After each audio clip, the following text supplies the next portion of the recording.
For the Lord sees not as man sees. Man looks at the outward appearance, but the Lord looks at the heart. The Lord teaches us that there are two ways of seeing or looking. There is a way how God looks, and another way man looks. In the first reading of today, we see how Samuel was taught by God to see as God sees. Though Samuel wanted to anoint Eliab as king because of his appearance, the Lord told him no, not to go by appearances, and that God has chosen David to be the king. We can observe two ways of seeing from the life of Jesus too. From the way Jesus looks at the people. Jesus was a friend to sinners and tax collectors and drunkards.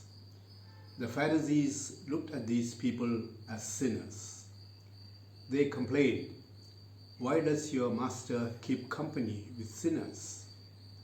But Jesus, in fact, saw them differently, as children of God, endowed with dignity. In the miraculous catch of the fish, Peter saw the barren waters, but Jesus saw the sea alive with fish and encouraged Peter to cast the net again, and there was the miraculous catch of fish. Jesus' response to the woman caught in adultery is equally amazing. The Pharisees wanted to see her dead, but Jesus wanted to see her alive. In the Gospel of today, Jesus sees a man blind from birth. People threw money at him, but Jesus saw in him someone who is longing not just for money and not just for physical sight, but for an inner, deeper vision. He was able to see the true identity of Jesus as Lord when he received his sight. The Pharisees, who were trained to see everything through the vision of the law, unfortunately missed to see the lawgiver in this episode. The Bedouins gathered around the huge telescope which the Americans had assembled near the habitat in the desert, curious to know what they are up to. One of the scientists explained, "We look through this machine and we see thousands of stars in the sky which you poor Bedouins are not able to see."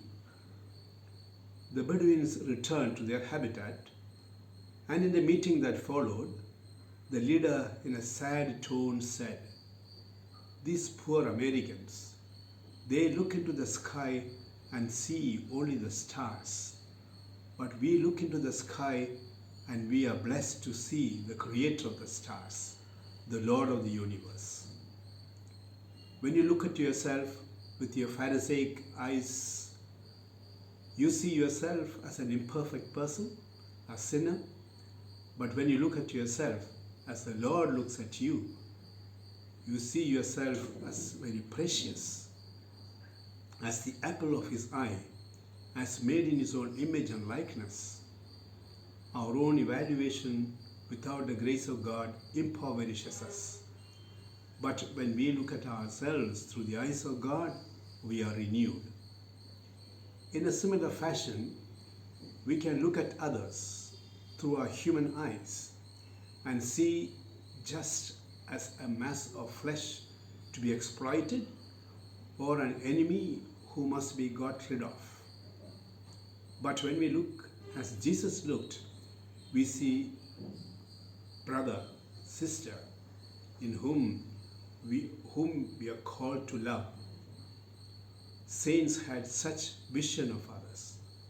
During the season of Lent, let us train ourselves to see as Jesus sees. May God bless you.